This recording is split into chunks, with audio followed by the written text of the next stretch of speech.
चलिए आपकी क्लास शुरू करते हैं। Optative sentence. ऑप्टेटिव क्या है?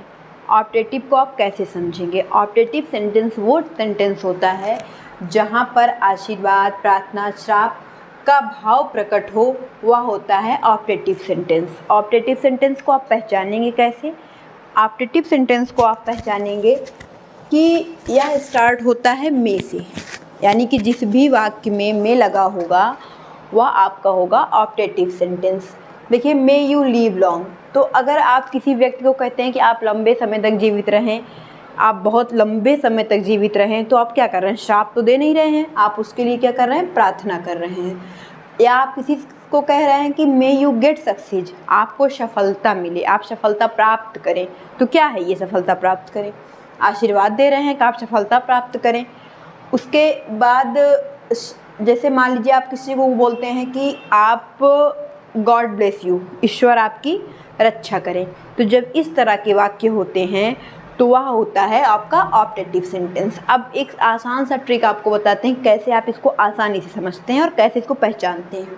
देखिए, सबसे पहली बात कि इसमें स्टार्टिंग में मे लगा होगा। मे का मतलब मई नहीं, मैं मत सोचना कि मे वाई मे मीन्स मई। और उसके बाद ये एक्सक्लेमेटरी का मार्क वाक्य के अंत में लगा होता है। दूसरी पहचान ये है। पहली पहचान आपकी ये है कि ये इसमें कि इस तरह ऑप्टेटिव सेंटेंस के जितने भी वाक्य होंगे वो मे से स्टार्ट होंगे, मे से स्टार्ट होंगे। अब देखिए, उसके बाद एक्सक्लेमेटरी सेंटेंस दूसरा आपका है एक्सक्लेमेटरी सेंटेंस, और यही आपका अंतिम सेंटेंस है। जिस वाक्य में दुख, आश्चर्य, घृणा की तीव्र अभिव्यक्ति हो वह एक्सक्लेमेटरी सेंटेंस कहलाता है। तीव्र अभिव्यक्ति का मतलब होता है कि जब आप बहुत ज़्यादा खुश हो जाए, या बहुत ज़्यादा दुखी हो जाए, या बहुत ज़्यादा आश्चर्य हो जाए। जैसे मान लीजिए कोई व्यक्ति है आपके गांव में और वो पढ़ने में बहुत कमज़ोर है और अचानक उसने यूपीएससी क्रैक कर लिया, या अचानक यूपीएससी आपको समझ में ना रहा हो, मान लीजिए वो टीचर बन गया, गवर्नमेंट टीचर बन गया, या मान लीजिए पुलिस बन गया, तो आप कि गांव में आपको उम्मीद है कि वो बच्चा कुछ नहीं करता, तो आप क्या करेंगे? आपको बहुत आश्चर्य होगा। या मान लीजिए आपने कोई एग्ज़ाम दिया है, या आप मैच खेलने गए हैं, चलिए आप लोग बहुत खेलते हैं, आप मैच खेलने गए हैं और आपकी टीम जीत जाती है, तो आप क्या बोलेंगे? एलास नहीं बोलेंगे, आप बोलेंगे हुर्रा। हुर्रा मतलब बहुत खुश हो रहे हैं आप, hurray we have won the match, या यू वॉन द मैच। किसी एक पार्टिकुलर एक पर्सन को आप कह रहे हैं कि आप मैच जीत गए। उसके बाद हाउ ब्यूटीफुल। ब्यूटीफुल का मतलब बहुत सुंदर।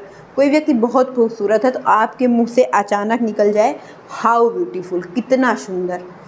उसके बाद एलास, जैसे कोई किसी की डेड बॉडी में गए हैं, कोई व्यक्ति मर गया है, तो वहाँ पे आप बहुत दुखी होंगे, बहुत ज़्यादा दुखी होंगे। कुल मिला के आपको ये समझना है कि एक्सक्लेमेटरी सेंटेंस वह सेंटेंस होता है जब आपके अंदर की फीलिंग, जब आप जो अंदर से फील करें बहुत तीव्र गति से फील करें, यानी कि दुखी भी हों तो बहुत तीव्र गति से दुखी हों, खुश हों तो बहुत तीव्र गति से खुश हों।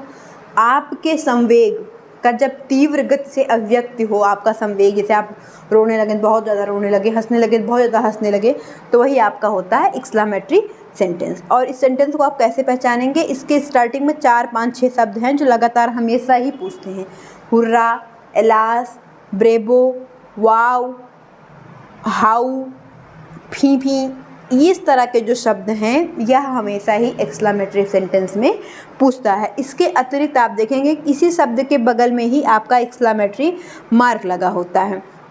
तो आप ये समझ जाइए कि जहाँ पर इन शब्दों 5-6 शब्दों के बाद एक्सक्लेमेटरी मार्क लगेगा वह आपका एक्सक्लेमेटरी सेंटेंस होगा, और जहाँ पर ऑप्टेटिव सेंटेंस वह होगा जो मे से स्टार्ट होगा और लास्ट में एक्सक्लेमेटरी मार्क लगा होगा। यह आपका 2 हो गया। अब आपको हम एक बार फिर से रिवीजन करा देते हैं। सेंटेंस क्या है? सेंटेंस क्या है? शब्दों का समूह जो होता है एक कंप्लीट सेंटेंस होता है, उसी को हम कहते हैं सेंटेंस। सेंटेंस 5 होते हैं: असर्टिव सेंटेंस, इंट्रोगेटिव, इम्परेटिव और ऑप्टेटिव एक्सक्लेमेटरी। असर्टिव के अंतर्गत 2 होते हैं, अफर्मेटिव और निगेटिव। इस बात का आप ध्यान रखिएगा, असर्टिव के अंतर्गत 2 होते हैं। आज आपका यह सेंटेंस वाला टॉपिक कंप्लीट होता है। अब कल हम आपसे इस कंप्लीट सेंटेंस के बारे में डिस्कस करेंगे कि क्या सही है इसमें, क्या गलत है। आपको अगर समझ में ना आया हो तो आप लोग कमेंट में कर दीजिएगा। धन्यवाद।